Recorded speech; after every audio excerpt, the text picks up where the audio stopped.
Ce week-end, la Formule 1 sera aux Pays-Bas pour la 15e manche de la saison. Eh, doucement, on arrive vers la fin de saison.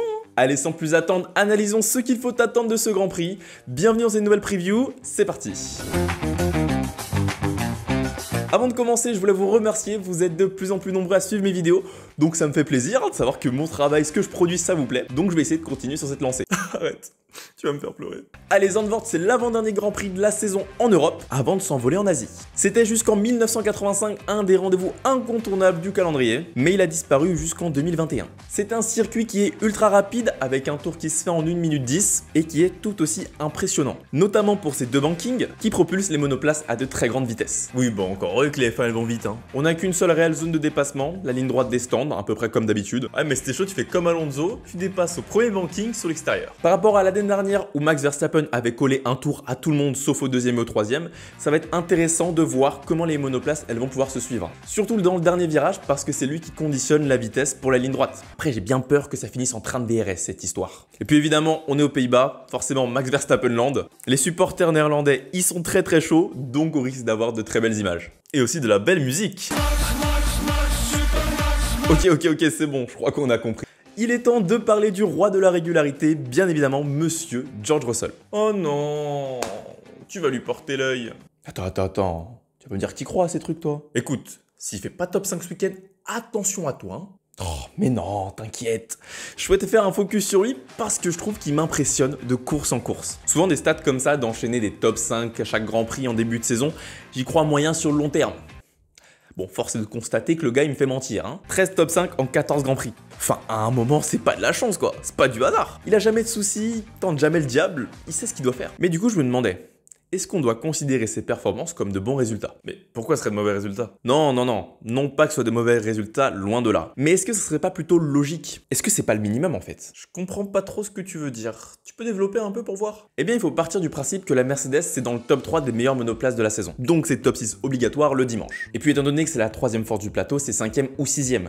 Donc pour rentrer dans le top 5, faut battre son coéquipier. Et vu qu'en début de saison, Lewis Hamilton, il était pas vraiment là, c'était pas très compliqué. Donc il rentrait naturellement dans le top 5. Mais ces derniers temps, avec son immense regain de forme et ses podiums consécutifs, Russell, il n'arrivait plus à le battre. Donc, fallait désormais battre d'autres monoplaces, plus hautes sur la grille. Donc si on regarde, en Autriche, c'est les abandons de Perez et de Sainz qui le font entrer dans le top 5. Puis en France, sur la piste, il va battre Perez. Ensuite en Hongrie, il tape et Perez et Sainz une nouvelle fois en piste. Et enfin, en Belgique, il a pu compter sur un Charles Leclerc qui est parti loin. Donc à la fois les malheurs des uns lui font son bonheur, mais aussi et surtout, sur la piste, il répond présent. Donc la plupart de ces bons résultats, c'est pas dû qu'à la chance. Russell, il les mérite. Et en course, il est assez précautionneux pour atteindre ce genre de résultats. J'ai pas de souvenir de Russell qui fait une grossière erreur. Comme Leclerc en Italie ou en France. Exact, il va pas chercher le diable, et s'il voit qu'il peut pas faire mieux, il cherche pas mieux. Maintenant, je crois réellement que le podium final pour George Russell, il est possible. À l'heure actuelle, il a que 20 points de retard sur la deuxième place, donc c'est largement jouable. Donc Russell, à surveiller d'ici la fin de la saison. Allez, on passe désormais à l'écurie AlphaTauri. Alors qu'ils avaient quand même pas mal d'avance au championnat constructeur sur Aston Martin, petit à petit, ils se sont fait grappiller des points. Oui, ils avaient que 7 points, c'est pas non plus énorme. Oui, mais dans ces positions-là, c'est beaucoup. Il faut se rappeler que quand tu joues ces places-là, tu marques premièrement que très rarement des points, et quand tu les inscris, c'est quoi? C'est 1 point, 2 points, 4 points vraiment au stade du pot, mais dans l'ensemble, tu marques très peu. Donc augmenter son total, ça prend du temps. Aujourd'hui, ils ont plus que 5 points d'avance, et l'atmosphère a pas l'air au beau fixe chez eux. Je dis ça car actuellement Gasly, certes il a son contrat de renouveler pour la saison prochaine, mais il y a des rumeurs de plus en plus grandissantes qu'il l'enverrait chez Alpine. Helmut le laisserait partir alors qu'ils ont activé l'option sur lui pour l'année prochaine. Ça me paraît bizarre ton histoire. Bien j'y croyais pas non plus au départ, mais lorsqu'on a demandé à l'intéressé ce qu'il en pensait, il a répondu que s'il y a une bonne offre, il laisserait Gasly partir. Le mercato cette année part dans tous les sens. Donc avoir un contrat en fait ça sert à rien. À cela t'ajoutes le fait que Tsunoda, en plus de n'avoir plus inscrit un seul point depuis le Grand Prix d'Espagne, à savoir la 6e manche de la saison, n'a pas encore eu son contrat de reconduite pour une 3e saison. T'as peut-être été un peu trop gentil avec lui sur le bilan de mi-saison. Peut-être, oui. Mais n'empêche qu'avec cette monoplace, scorer des points, c'est compliqué. Toutefois, le problème, c'est que Tsunoda, c'est pas qu'il est proche de scorer des points, non. Depuis l'Espagne, ses meilleures positions ont été 2 fois 13e. Il est pas proche du top 10. Alors l'avantage qu'il a pour lui, c'est qu'en F2, il n'y a pas grand monde. Il y a Lawson et Iwasa, je les vois pas encore au niveau pour essayer de prendre la place à Tsunoda. Apparemment, ça serait Herta qui pourrait prendre une place. Très honnêtement, je sais pas ce qu'il vaut. Et en plus de ce que j'ai vu, il a pas encore la super licence. Donc par défaut, il sera peut-être prolongé. En tout cas, en 2023, la silly season sera encore plus chaude que cette année.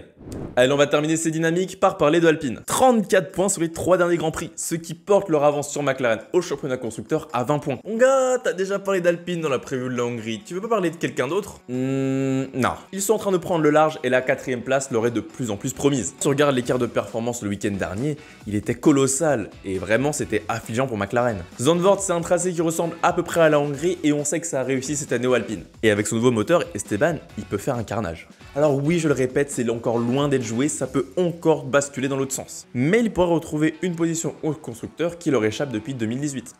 Bon, tu vois, j'ai fait court, c'était pas si long. Ouais, enfin, t'avais surtout rien à dire. Bah dans ce cas-là, je peux aussi ajouter le fait que l'an dernier, les Alpines avaient fait un très bon résultat sur ce tracé en se plaçant P6 et P9. Ce week-end, on va se demander, est-ce que la course au titre est définitivement finie? Ah, parce que tu te poses encore la question en plus? Alors non, non pas que je sois dans le déni, mais c'est plus une réflexion vue des dernières choses et derniers éléments que j'ai vu passer ces derniers temps. Notamment un tweet qui disait que cette année, la bataille ressemblait fortement à 2017 et qu'on faisait tous semblant de voir une bataille là où il n'y en avait pas. Alors je me suis replongé dans les chiffres de cette année-là, où je le rappelle, Mercedes et Ferrari se sont battus pour le championnat du monde. Après 14 Grands Prix, eh bien l'écart entre Lewis Hamilton et Sebastian Vettel était très faible. Il n'y avait que 28 points d'écart. L'époque où Vettel jouait encore le titre, quoi. Donc la bataille était bien plus serrée et avec du recul, il me semblait que cette année c'était plus tendu. Visiblement non. Mais oui, c'est toi, tu veux pas voir la vérité en face, c'est tout. Donc est-ce que la course au titre, elle est finie? Faut jamais dire jamais en Formule 1. Il peut toujours se passer des choses. Mais si on est honnête, ça semble compromis. Du moins, je vois pas comment Ferrari peut inverser la tendance au vu des résultats actuels. Donc c'est dommage, parce que la saison elle avait de belles promesses en début d'année. Allez, pour terminer, ce week-end, je m'attends pas à des folies devant. Je pense que Red Bull va continuer à dominer. Mais j'ai hâte de voir ce que les Mercedes vont donner par rapport au Ferrari, parce qu'en Hongrie, ça avait très bien fonctionné. Allez, la stat du jour, Max Verstappen est le seul pilote néerlandais à s'être imposé à domicile. Même mieux, c'est le seul pilote néerlandais qui s'est imposé tout court en Formule 1. Voilà, c'est tout pour aujourd'hui. Je vous souhaite à tous une très bonne semaine, un très bon Grand Prix. Je vous dis à la prochaine, c'était Georges F1. Salut!